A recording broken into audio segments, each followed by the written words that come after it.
Hello, my name is Jonathan Lowell. I am the Engagements and Programs Coordinator for Planet Texas 2050, a research initiative at the University of Texas with the goal of being of service towards making the state of Texas more resilient and equitable. We do this by undertaking interdisciplinary research that aims to make societal impact. As part of this project, we started this panel series, which we've dubbed Resilience Roundtables, to bring together leaders across the academic, nonprofit, government, advocacy, and artistic sectors.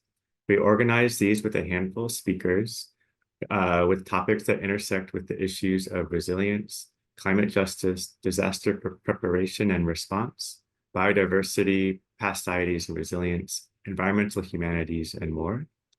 For this academic year, we are calling this Tracing the Flows, a year-long panel series on the ways water contours land and life, and we'll be touching on the myriad ways water shapes our lives.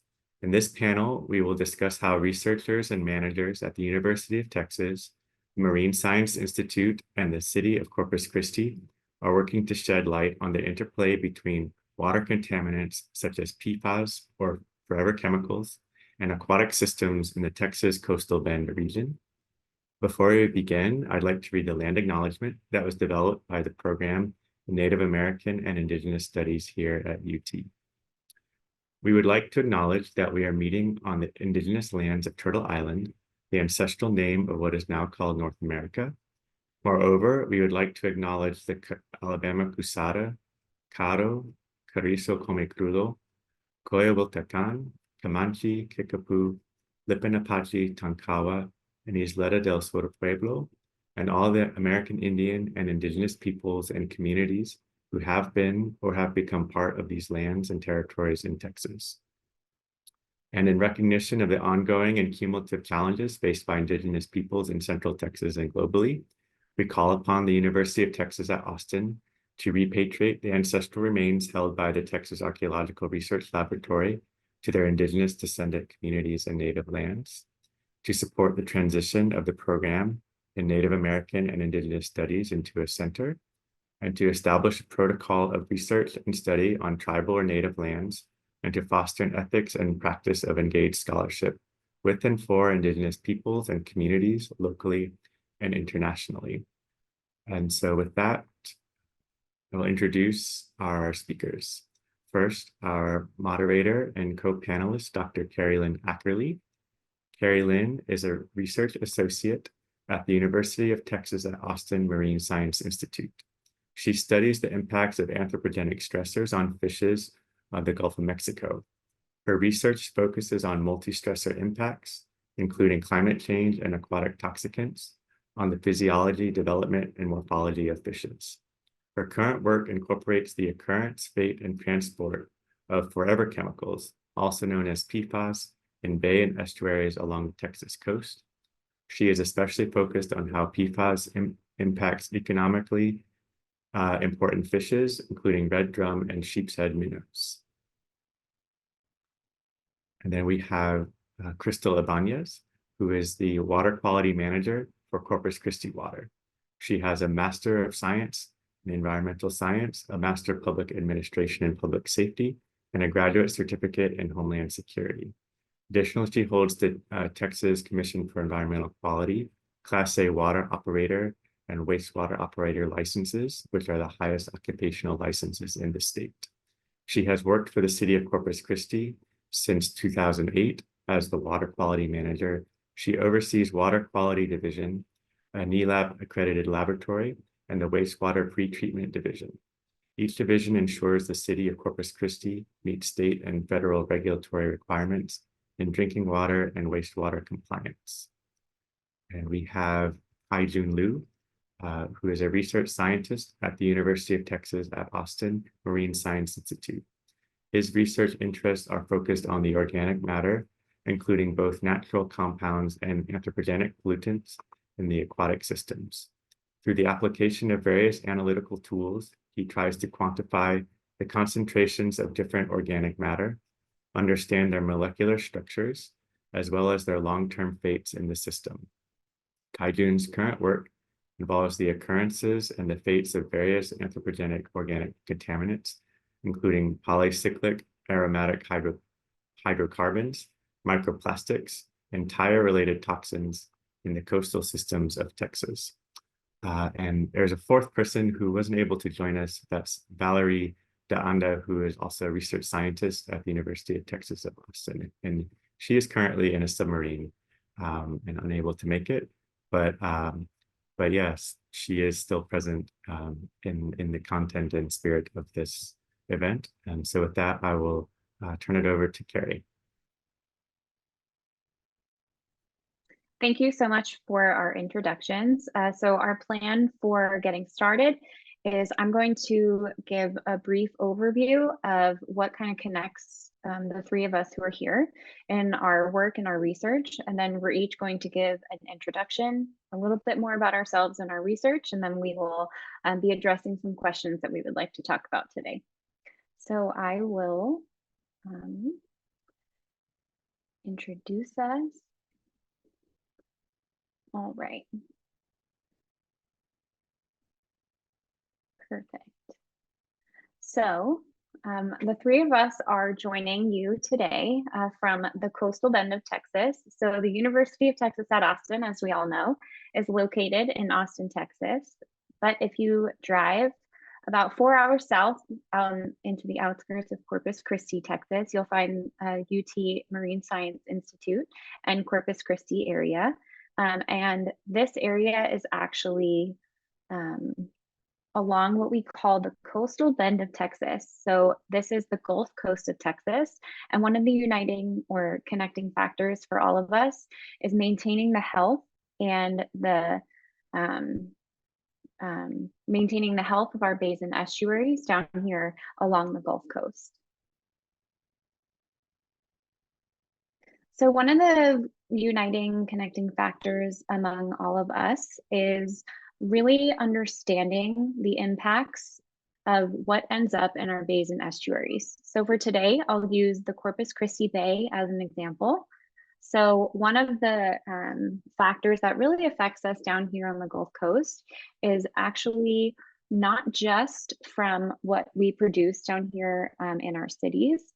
It's actually influenced by what's north of us as well, because our rivers and reservoirs up from North Texas, as far north usually as about San Antonio, anything that ends up in those rivers and reservoirs actually make their way down all the way to the Gulf Coast and can carry along anything they've picked up in those areas as well. That includes pollution and contaminants that can end up in our bays and estuaries down here along the Gulf Coast. Another important factor when thinking about what ends up in our bays and estuaries are thinking about what kind of industries are present along the areas. So down here in Corpus Christi Bay, we're quite an industrial heavy city. So we have one of the largest ports, and we also have a lot of refineries in the area as well, and lots of different types of businesses that are along our Gulf Coast. What that means is that runoff from those industries, whatever they might contain in them, can also end up making their ways into our bays. Corpus Christi is also home to approximately 300,000 people. And we also have the Corpus Christi Naval Air Station, which means there's lots of people down here in Corpus Christi that can, our natural activities can also influence what ends up in our bays. And this includes factors like wastewater treatment plant effluent. So whatever comes out of any of the wastewater that ends up in our bays and estuaries.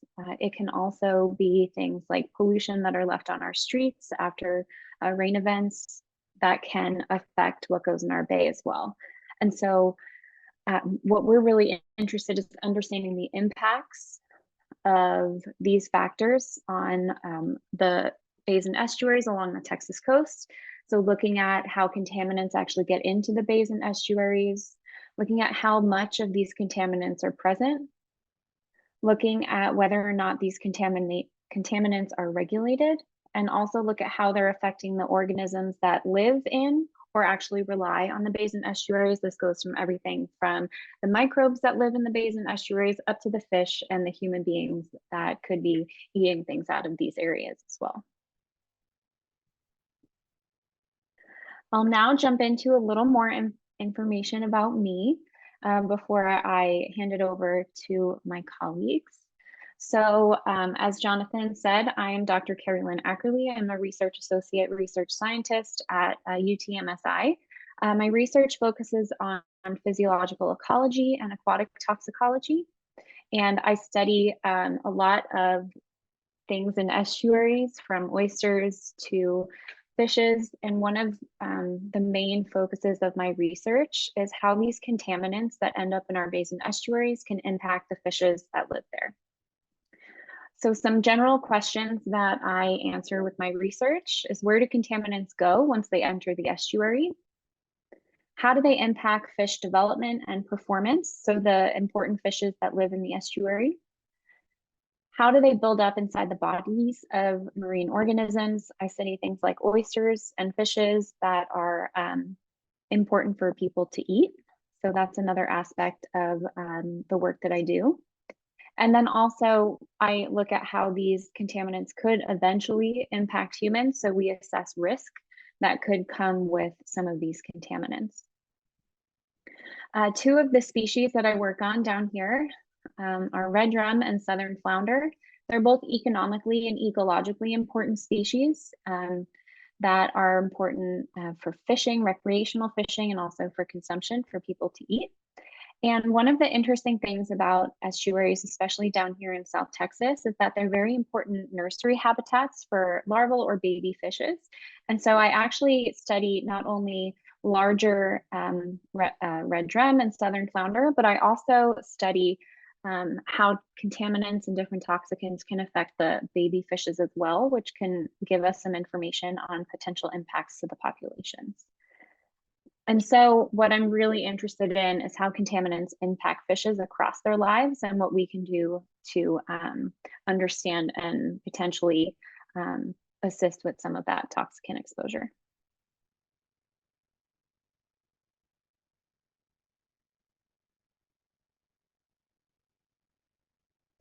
All right, so I'm going to hand it over now to Crystal, and she's going to tell us more about what she does for Corpus Christi Water.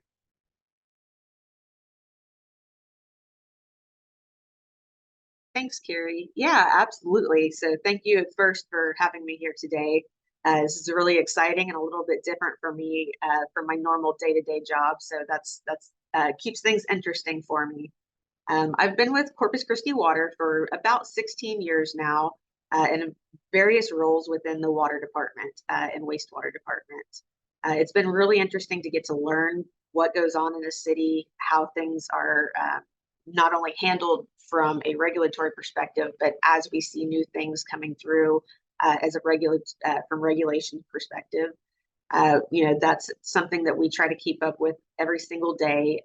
Within the United States, there are new regulations, new contaminants, new things coming down from the regulators nearly all the time. So it's really difficult to keep up with everything, but it's something that we have several people looking at nonstop, just to make sure we can ensure that both our drinking water and what we're discharging from our wastewater treatment facilities is safe for not only the environment but for public health as well.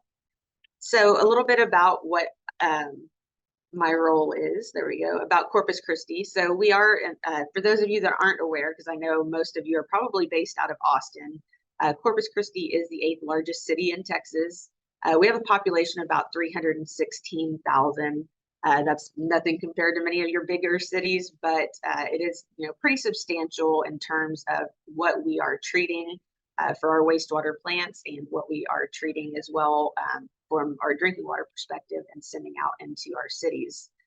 Just a little bit of information about it. We take care of about 1,900 miles of water mains. That is based on only one water treatment plant. As far as our wastewater system, we have about 1,300 miles of sanitary sewer gravity lines and force mains. And we have 6 wastewater treatment plants that treat our wastewater and discharge into various bays and areas around the city of Corpus Christi. It's pretty interesting when you think about how you've got to maintain not only your treatment plants, but every bit of line that comes through your city as well, to ensure that whatever is being put into the system is making it all the way to your wastewater treatment plants. Obviously, that's something that we deal with all the time, is ensuring that we don't have sanitary sewer overflows, line breaks, things like that, where you have the potential to release direct contaminants before they're treated to the wastewater system. So that's definitely something we have people every day of the year out working on and making sure that we are. Just a little bit of information about what the wastewater sources are. We have 3 different sources of wastewater. One is domestic sewage, so that's what's coming out of people's homes. This is, of course, showers, toilets, sinks, dishwashers, laundry, all the things that you are doing from a day-to-day basis at your home that's being put into the wastewater system. Additionally, we have industrial wastewater.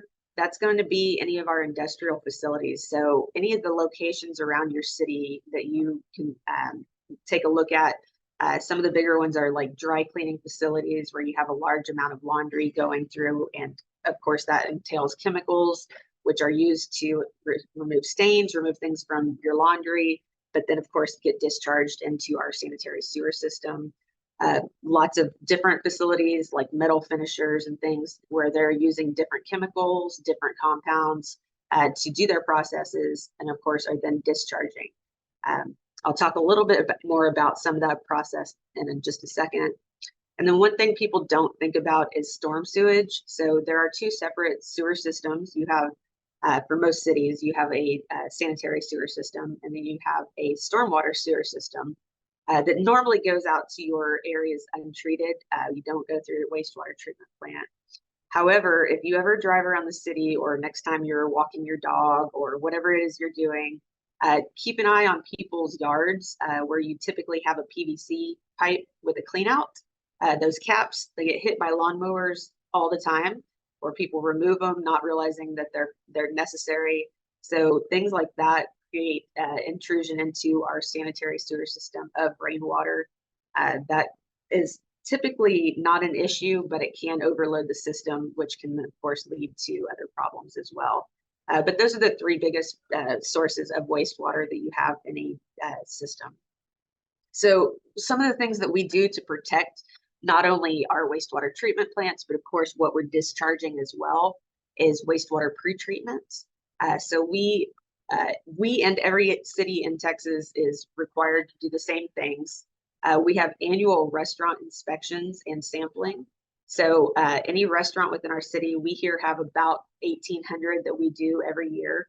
Any restaurant that has a issue, a violation, anything like that, we're going to return to it more than once. So it's quite a few inspections every year. We're also doing sampling at those facilities to see and make sure that they're not putting too much grease, oil, fats, things like that into the sewer, which can then cause not only line blocks, clogs, things like that, but can create problems at the wastewater treatment plants as well.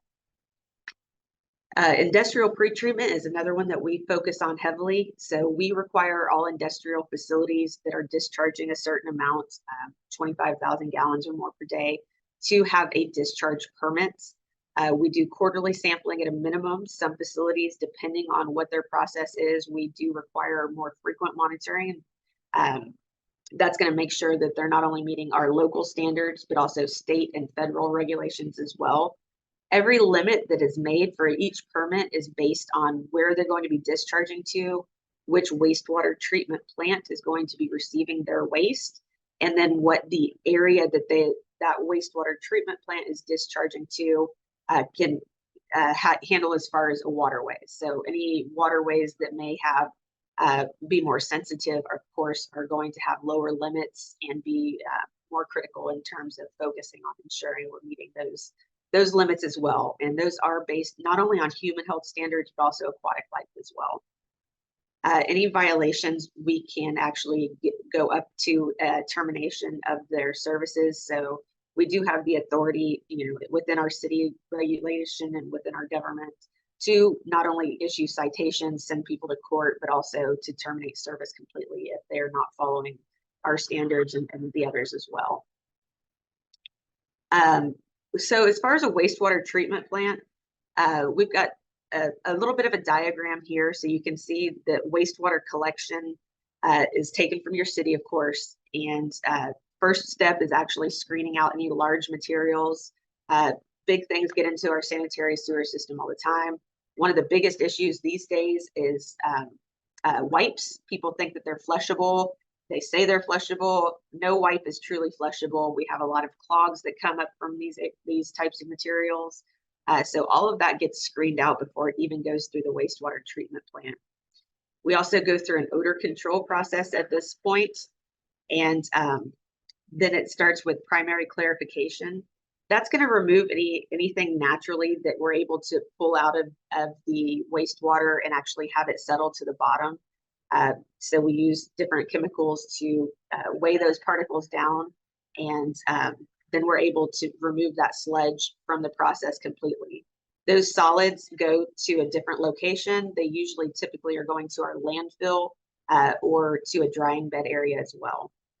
After that, we use aeration. That's going to use tanks for consuming organic material and breaking things down even further. We additionally use sedimentation, which creates an additional layer of separation from solids to liquids.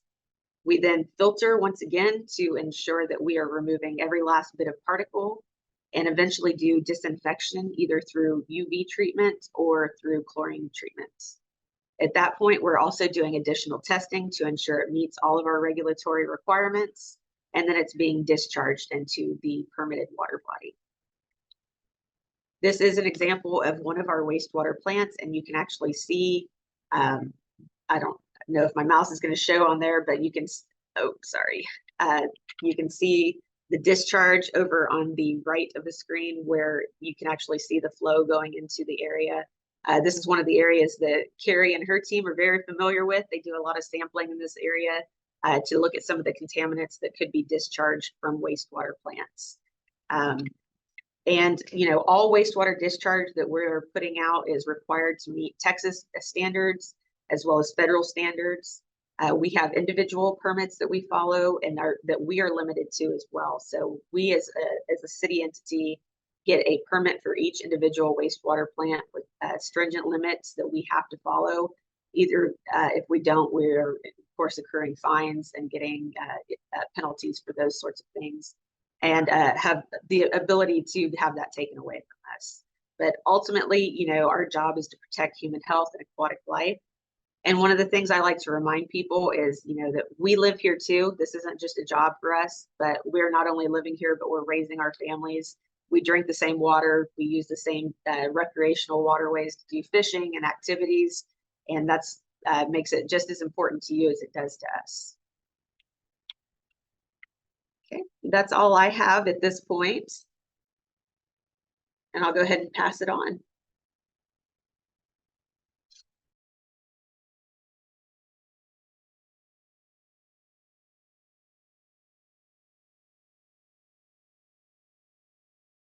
Hello, everyone. My name is Kaijin Liu, and I'm also a research scientist at the Marine Science Institute at the University of Texas at Austin. So basically, you guys can see my slides okay, right?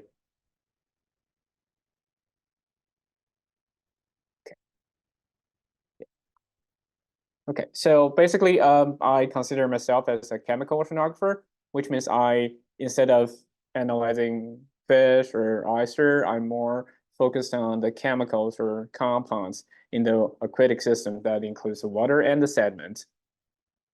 So my research interest is particularly stays with organic matter. So basically, I'm interested in all kinds of organic matter that we can detect in the environment.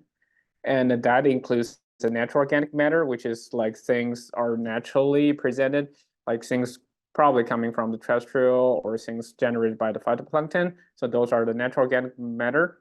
But my research interest also include those anthropogenic matters. So by anthropogenic, a lot of times people, it means something about anthropogenic pollutants.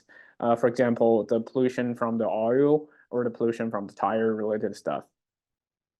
So, and I'm trying to understand the occurrence, the distribution, as well as the fate of organic matter in the aquatic system, just like Jonathan mentioned at the beginning of the seminar. And also, I'm I'm also interested in the exact mechanism of how the organic matter is being transformed and how they're being decomposed, if they can be decomposed at all. So during my research, I actually used like a lot of analytical tools trying to figure out what are the compounds, what's their concentration. So just a few examples here. So, one of them that I use frequently is called high performance liquid chromatography, or probably you're familiar with the name of HPLC. It can be used to analyze a lot of different things. An example is, for example, we can analyze the concentration and the speciation of amino acid in the water system. And also we can analyze the pigment. So by pigment, we can basically have an idea of how the phytoplankton community looks like. Is it healthy or not? And another piece of equipment or a piece of tool that I play with is called HPLC, or high performance liquid chromatography mass spectrometer. So compared with the HPLC, we have a piece of mass spectrometer added in. So this instrument is actually really powerful. It can do both untargeted and targeted analysis. For example, for untargeted, we can analyze all sorts of natural organic matter in the aquatic system. And for the targeted analysis, that usually means we have something in our mind that we want to target. And it can analyze, for example, tire-related contaminants, and of course, those per and polyfluoroalkyl substances, which is known as PFAS, or the forever contaminants. And finally, the last piece I'm going to introduce here is called gas chromatography mass spectrometer. So it's pretty much the same as the LCMS that I just introduced. The only difference is this one, we're using gas instead of liquid solutions. So because we're using gas, so it's more focused on those volatile organic matter in the system. The example of those are the petroleum hydrocarbons, the alkanes, or polycyclic aromatic hydrocarbons, which may come from the combustion of the fuel or oil spill. So those can be analyzed. Our group at Marine Science Institute, we have done a lot of work analyzing, at least getting a baseline information of the adjacent base of all those contaminants, the petroleum hydrocarbons, alkanes, what their concentrations are, and we do that across different bays and also at different times to see if there's any spatial or temporal patterns. So yeah, basically that's what I do. I'm more like a chemist trying to targeting chemical compounds in the system. So with that, I will hand it back to Carrie.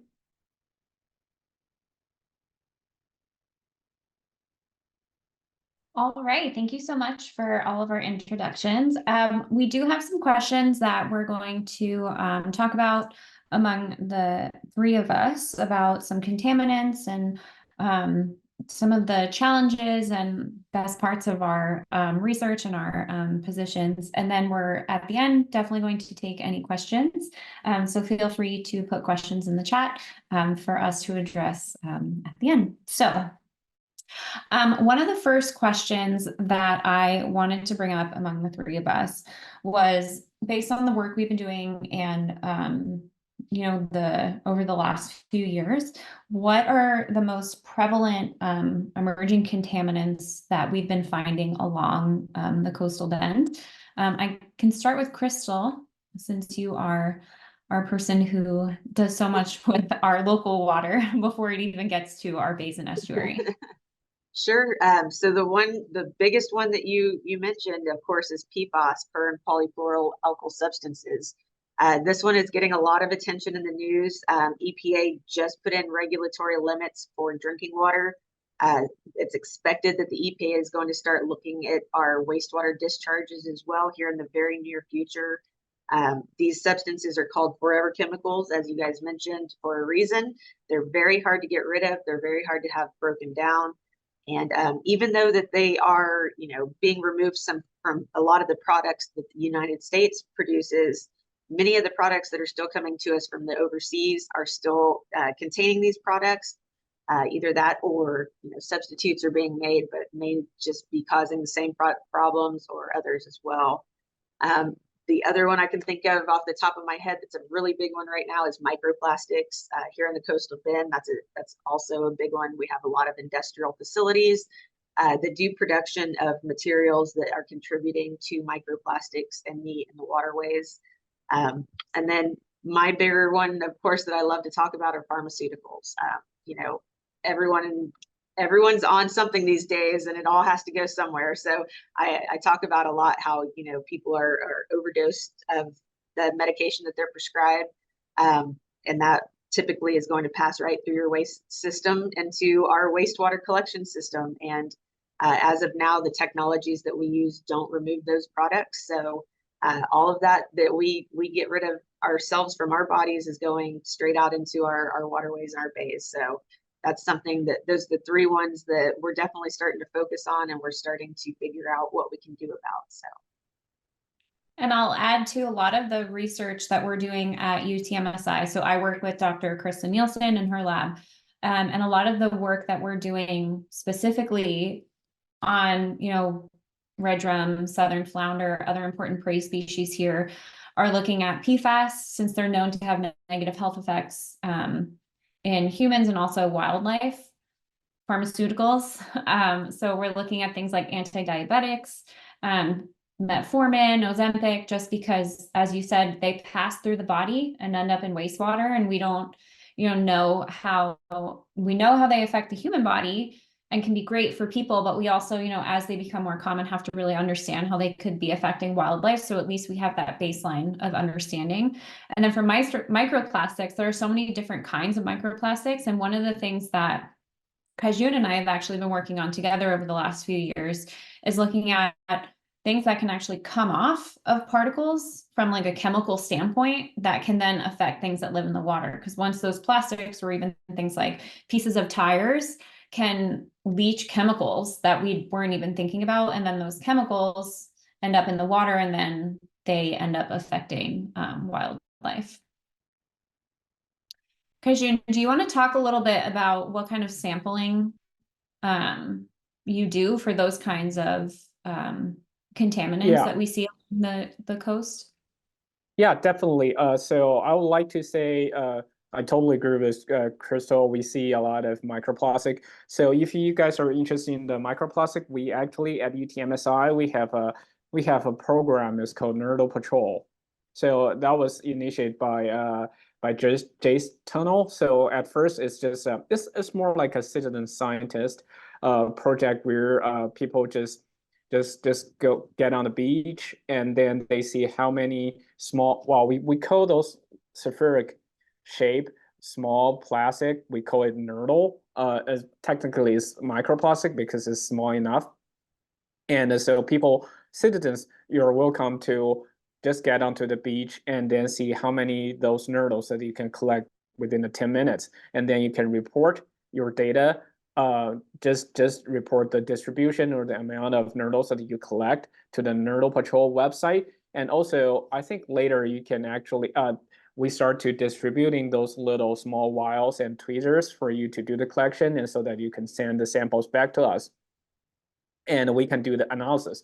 And originally, it only starts in the Port Aransas Corpus Christi region, but I think that has expanded to, for the south part, I think it expand to Mexico, and then also to Florida on the east side. So we definitely see a lot of like microplastic along the Coast Bend region, and also we have published work and the scientific reports on the distribution of the microplastic in the Corpus Christi region. I remember we see a clear trend, like because usually where you have the most microplastic is probably going to be a spill event when the plastic company is trying to transfer those nurdles from one place to the other. So we see relatively higher abundance near railroad where the spill event is happening. And then as the rain and water movement, so you can slowly see your nurdles are being transported from the railroad to the coastal bend. So that's microplastic.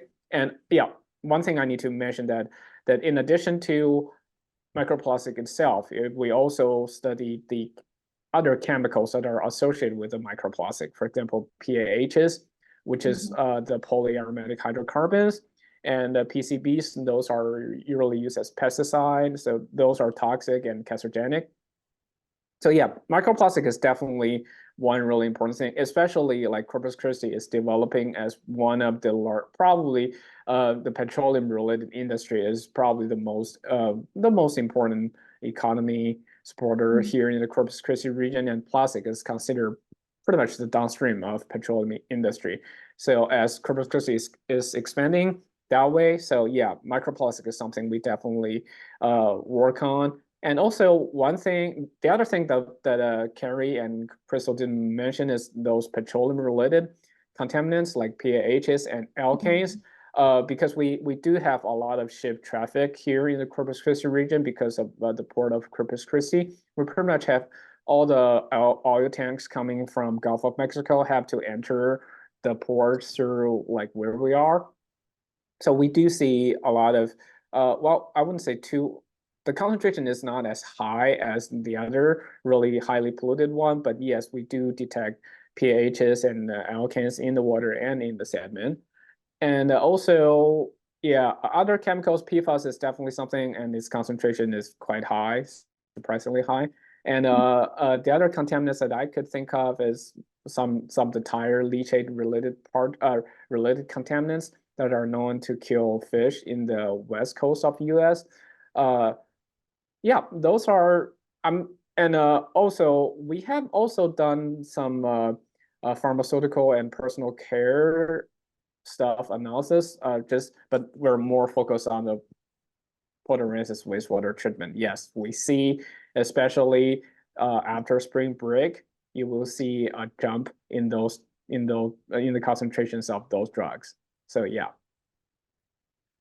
Yeah, it's interesting how things can change with like seasons and tourism season, but also changes to days when industry is closed and not closed. So it's interesting to be able to trace all those kinds of contaminants along the way as well. So knowing that we have so much information now and attention focused on something like PFAS, I'll give a little bit more background on PFAS. So PFAS are known to, in some cases, negatively affect human health, but also wildlife. So things like fish and oysters and things like that. And as Crystal had mentioned, PFAS are what we call forever chemicals. So they have the strongest bond in nature. They're incredibly hard to break down, and they persist for really long periods of time.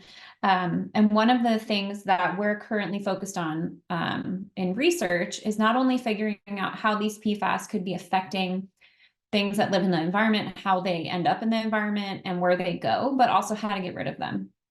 And so remediation of PFAS is something that's very important, but also challenging.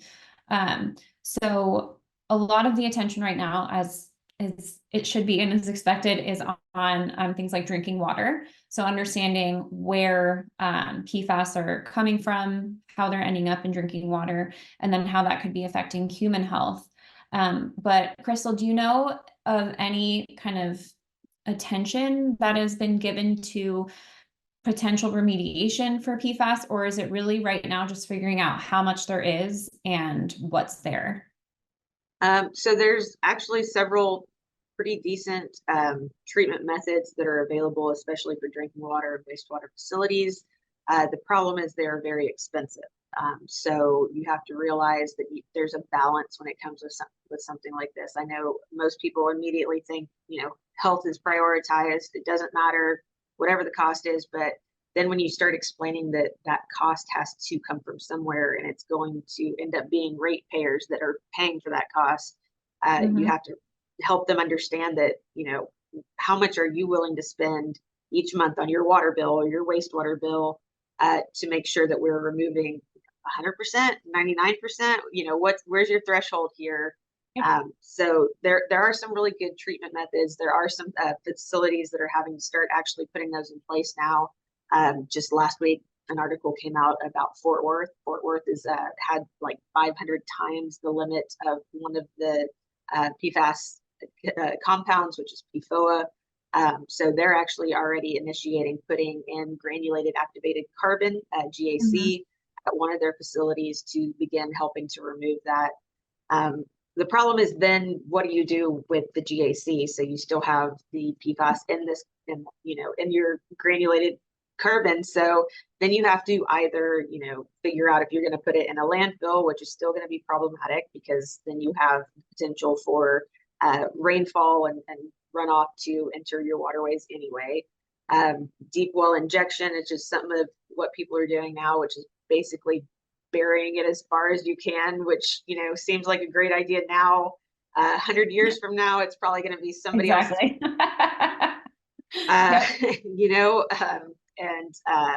But there are new technologies being looked at, which is great. And I think that we're not that far away from seeing some more affordable options now that there's such a huge focus and there are going to be regulatory limits on PFAS.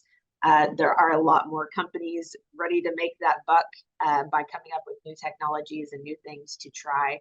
So I have seen some different things here and there that people are starting to look at. But as far as affordable options, they're kind of few and far between now, but I think they're definitely coming.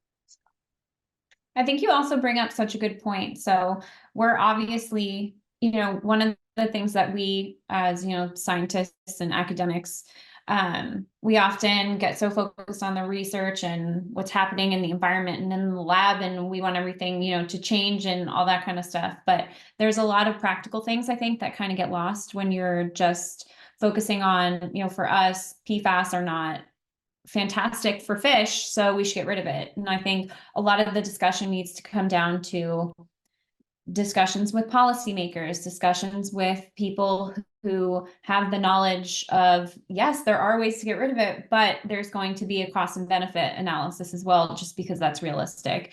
And I think a lot of it comes down to interdisciplinary collaborations as well. So being able to talk to people about data, understanding what everyone's bringing to the table as well, and working with different types of scientists and people and policymakers and everyone.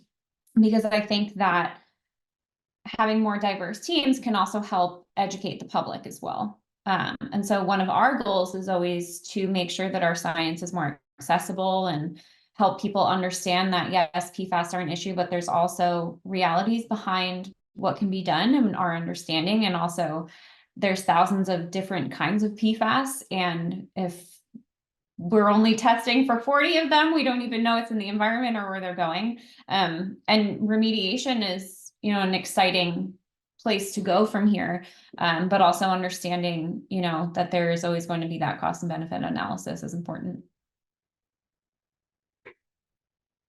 All right. So one of the things that I wanted to briefly bring up was obviously we are, in the face of ongoing environmental challenges, things we don't even know about that could be happening. How can stakeholders kind of adapt their approaches, I guess, to better protect aquatic ecosystems, but also human health? So how can we look at what's happened in the past to kind of move forward into understanding what we can do better in the future based on our research? For me, as an aquatic toxicologist, one of the things that I think we've definitely learned is that testing contaminants and toxicants on a wider variety of species, trying to figure out before they're in mass production or mass use, what some of these potential outcomes could be before they go into heavy use and end up in our drinking water and things like that. So I think PFAS, at least from my perspective as a scientist, was something that definitely taught us a lot.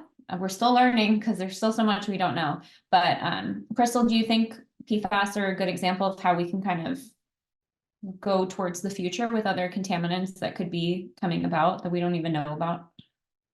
I do, but I think that takes a lot of,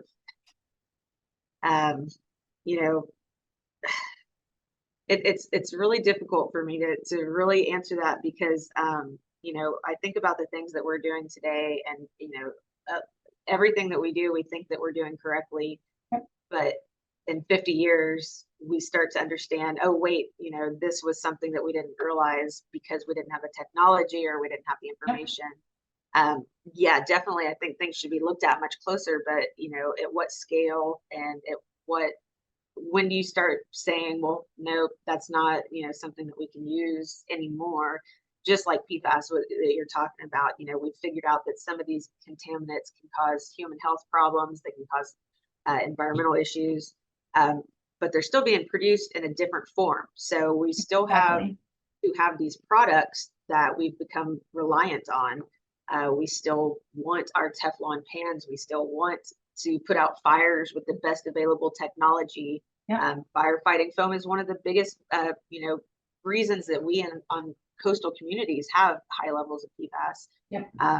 But you know, where do you start and where do you end on that? And that's a really hard one. And I don't know if we have the ability to do that at some, you know, that's a very especially especially when thinking about, you know, PFAS themselves were invented for, you know, in the 30s in World War II, and then they were used in mass production, like you said, for things like Teflon and Scotch Guard.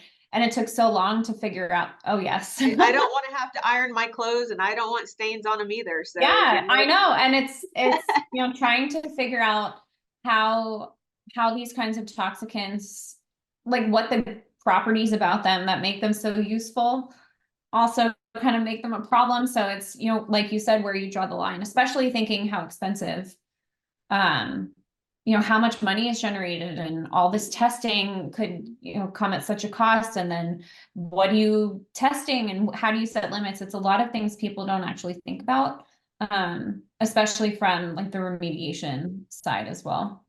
Yeah, we as humans are funny creatures, and you know, the older I get, I think when I started out, I was younger and more idealistic, but the older I get, the more I realize that we aren't willing to give some things up. You know, you think about alcohol as an example. You know, we all know it's bad for us. We know it's doing damage, but darned if I don't want to go home and have a beer every now and then. You know? Yeah, it's kind of like trying to figure out where, like you said, where you draw the line of, you know, when something is then able to say, yeah, you know what, this is now bad enough that we're going to regulate it or something like that.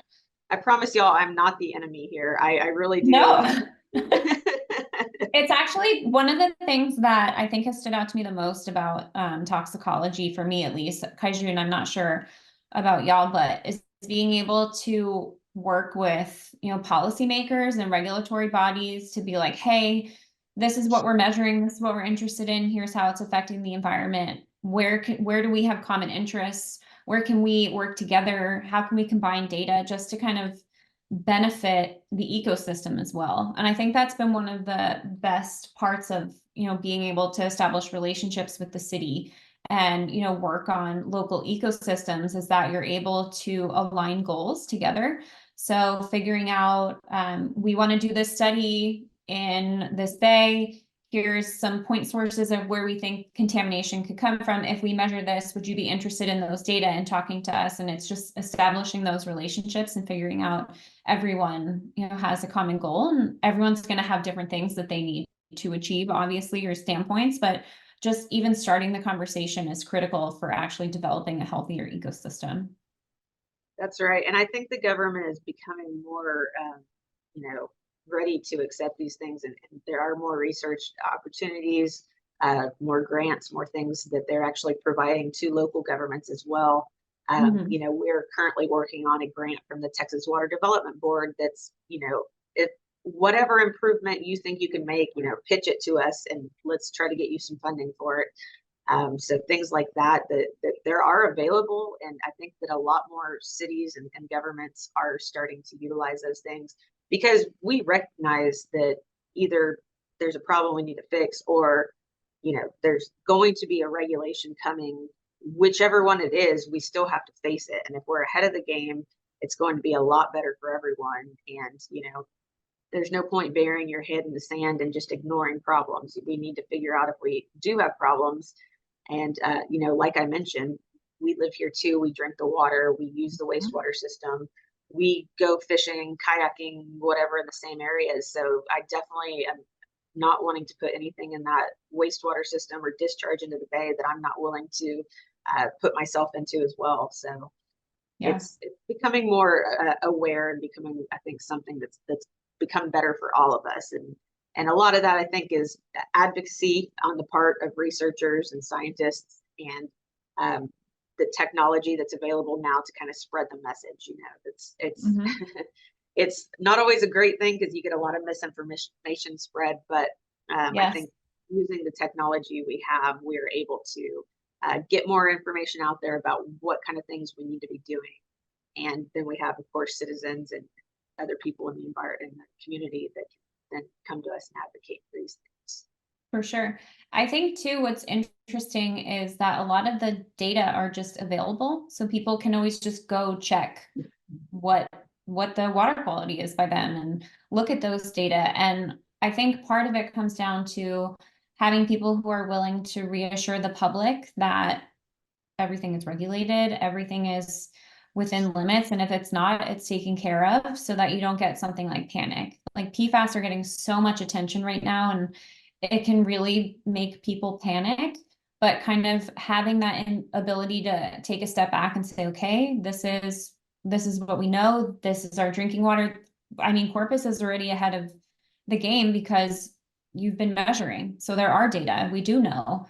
And especially now with the regulations, the data are there and you're able to actually see them, and it's kind of comforting to just be able to look and say, oh, PFAS are a problem, they're getting all these attention, there's a new podcast about it every day, I wonder how Corpus is doing. And then you can go and look and you can see like, oh, okay, cool, so our city's doing X, Y, and Z, and they've been measuring this for years. So it's a nice, you know, as someone who lives here as well, to be able to say those data are available, and also we have people who are already looking into this as well.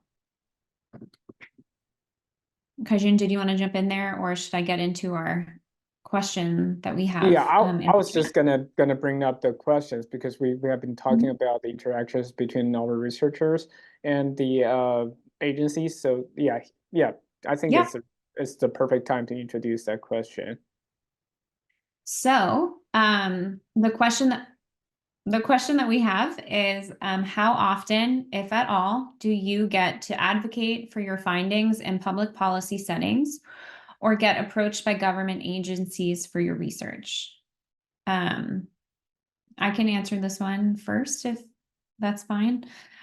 So we don't generally, in my personal experience, we don't get approached by government agencies about our research regularly. We do apply for, you know, grants through federal agencies. But one of the exciting things, at least about toxicology, is that we do get to share our results.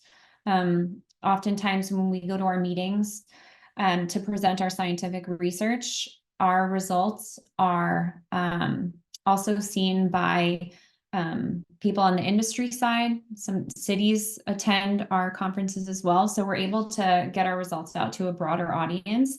And we're very fortunate down here to have someone like Crystal that we can go to and be like, we're interested in looking at this contaminant. We're going to do this project. Would you be interested in those data? And could you help us develop some finer tuned questions to how it could affect the environment? So I think part of our job as scientists is to remember that our job isn't just to share our results with other scientists. So it's not just that we are going to publish our research in journals that you have to pay to access and need a scientific background to understand, but it's also our job to make sure that if we're doing work that could be affecting or informing people about their local community, it's important we share. So we have local conferences, we're vocal about our research, and let people know this is what we're doing and how it could be affecting our local environments as well.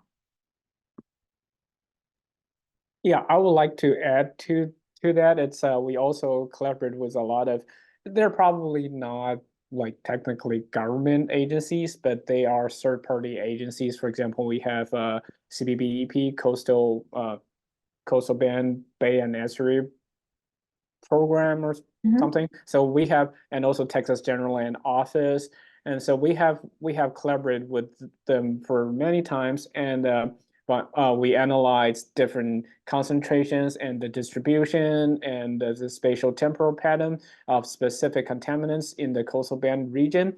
And all of those data are publicly available, I believe, because we submit the report. So for anyone who are concerned about those values and those contaminants, and those are something that is available to the public online. And also I believe UTMSI, we have like seminars that is designed to to the public, not like scientific seminars like we all talk about jargons and nobody else understand, but it's more like designed for public. And we have professors and research scientists, even graduate students going there, introduce to the public what they do, and trying to raise public concerns, something like that. Yeah. Absolutely. The other thing I will also say is that there's often, like Crystal was saying, there's funding available for like cities to do extra water testing. We also have opportunities to work locally as well. So Kajun mentioned Coastal Basin Estuaries program. There's also the Matagorda Bay Mitigation Trust that we also work with to look at the health and changes to Matagorda Bay area. And all of those data are also publicly available. So you can see what we've been up to on each of the grants and what we're finding. So there's been a lot of effort to really make sure that there's more transparency, I guess, and we're trying to communicate better with people so that we're not just talking to ourselves and that people can better understand what we do and why we do it, and how having, diverse interdisciplinary teams really helps you answer better questions as well, because you're able to do it better. Yeah, I was just going to add to that as the big bad government guy. I think a lot of this is definitely due to opportunity and not, the sheer volume of research that's out there, and understanding which research is valid. I mean, I've done research myself, and you have to have some sort of understanding of, how good is this data, and is there something I can do with it, and what's being done. And this, just trying to keep up with that is nearly impossible when I'm also trying to keep up with all the regs coming down and everything else. So I think if you find somebody that's good in your community that you can reach out to and say, hey, this is what we're doing right now, is there something? And I think that we've been able to establish a great relationship for that reason. And that's actually how it started. Was I was invited to come see, or we were invited to pitch some ideas on what we were interested in working in, and get hooked up with some of the students at UTMSI, some of the researchers at UTMSI. So now that we have that connection, I think that as long as I'm here, I don't see any reason I would ever say, no, we don't want that information. We definitely want to keep working together and make sure that we're getting all the valid information we can get as well, and helping as well. We've talked about collaboration. We want to know what we've got going on too, so we can start addressing it. So I think a lot of, if you don't feel like you're getting enough government attention in your community, try to find the right person, or reach out to me, and I'll maybe help you find the right person. I know a lot of people that work at the cities. I don't know anybody above that level, so don't come to me for a senator or anything. But we try to do our best and keep up with everything too. And I wish we could say we did a better job, but I think it's just everyone right now is there's so much out there to try to keep up with. So we're doing our best. We do. Yeah, and here's another question in the in the chat. So it's about the PFAS degradation. Yes. So do you know if there are any known metabolic pathways for degradation of PFAS by microbial communities? What genes are involved, and if there's intention to continue with that? So actually, Kajun and I and Val, who's currently in a submarine and could not be here, that's a project that we're actively working on right now, is trying to look at in estuaries if microbial communities use PFAS as energy, and if they could be potentially breaking down PFAS. So we're about to start that project. Hopefully we'll let you know week, soon. Yeah.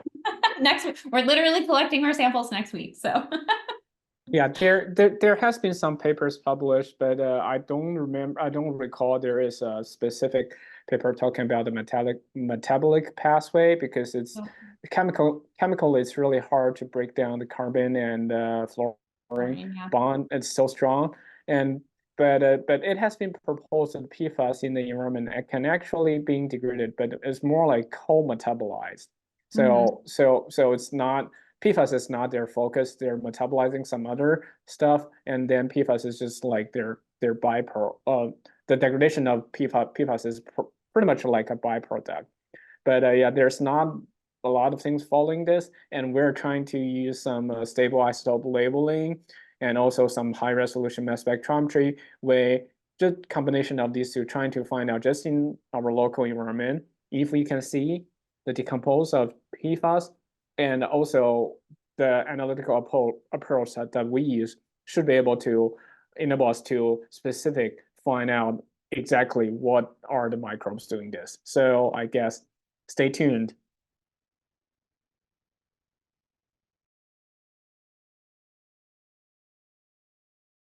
all right. I think we're actually over time. We are, but if you do want to take an extra few minutes to answer the last question, it's fine. It's fine to do so. There's a question about any connections between environmental quality and public health in the area. Sure. So I can't see that question for some reason, but looking at connections between now I see it. Okay. Is there an investigation on connections between environmental quality and public health data in the area? Are there studies that have been used to guide policymaking decisions? I don't necessarily know of any specific to Corpus. I know in wider audiences for something like PFAS, they definitely have looked at communities being affected by PFAS concentrations and other contaminants as well. So there's a lot of mercury data available in somewhere like Alaska, where they can look at public health effects of certain contaminants over time. For our local area, I'm not aware of them. I'm not sure if anyone else is. Yeah, I mean, I can kind of make some connections. You have to remember that everything we do is several years behind, simply because of the time it takes to collect data and look at all these things. But lead is one of them. Nueces County had some fairly high blood results for lead. I don't remember all the data, but it did kind of kick off some studies and some things that we wanted to look at. So we did start offering, free lead testing in residential homes. And kind of did a public awareness for lead and where it comes from. It's not in our water. It comes leached out of plumbing, things like that. So older homes, we did push the message to have your plumbing checked, make sure the lead wasn't coming from internal plumbing themselves and that sort of thing. So, when we do have information like that, we definitely try to make some adjustments, however that means, depending on what it is. Another one I can think of just kind of off the top of my head is like Texas Beach Watch. We've seen some higher entero levels within our bays certain times of the year. We actually have a program to reduce sanitary sewer overflows, things like that we've started doing. More public outreach in terms of stormwater education, picking up pet waste. Making sure that people aren't, allowing things to end up in stormwater systems that could potentially cause higher levels of bacteria, things like that. So we definitely do have some things. We're definitely not there yet on PFAS, but as we get the information, as we start to learn more things about it, we're definitely try to be more proactive, at least in our city.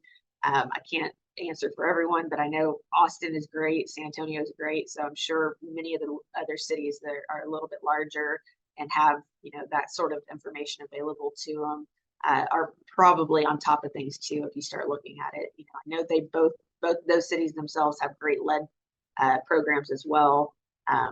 And you know, we here on the coast are a little bit more unique, but I think that anytime we have some information like that, we definitely are pushing to figure out how we can make it better. Yeah, I would like just quickly add, it's probably not like policy changing things, but I think through our effort in studying the microplastic, the nodal pollution along the Texas coast, we were able to like the plastic company, they agree to pay a certain amount of money to kind of to support our research and trying to make the environment better and also change their policy. So now, right now, I think they're trying to make sure that they have like zero discharge policy. So even though it's not like changing the laws or the policy, but at least I think the research that we do are connecting, you know, environmental data into like public health and also have some sort of impacts on the, at least on the company level. Yeah.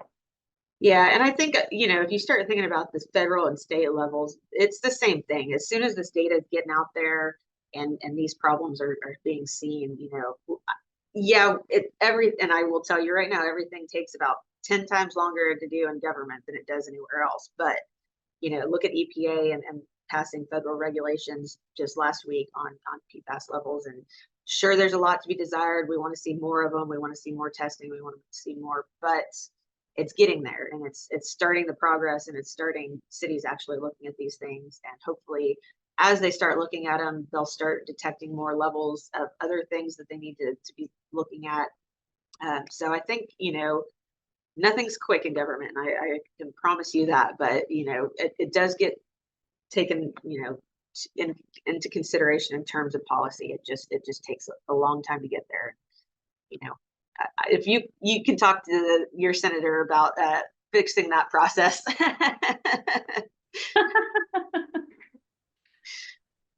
Don't elect me. This is why I'm never running for politician. I would never either. All right.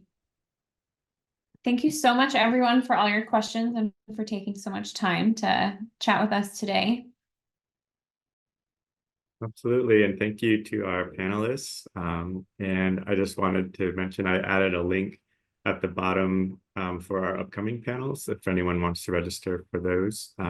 It is a wide range. We have one that connects water and pedagogy, and then we have a special one around like artistic collaboration between dancers and Austin City Watershed that might be of interest. So yeah, check it out. And thanks again for everyone who being a part of this. Thank you. Yeah. Thank you guys.